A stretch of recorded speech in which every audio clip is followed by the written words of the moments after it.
Sir, bilang driver po, ano po yung advantage ng 360 camera po sa inyo?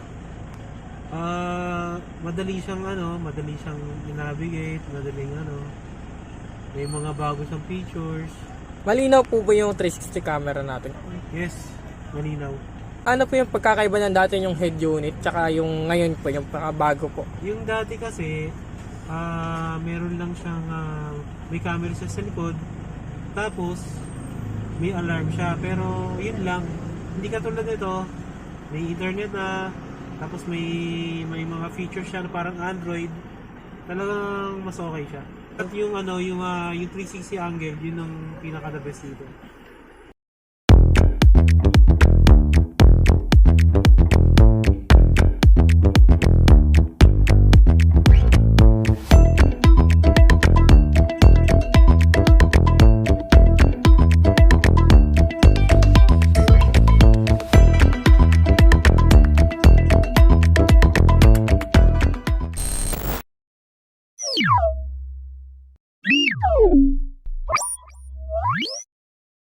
Mm-hmm.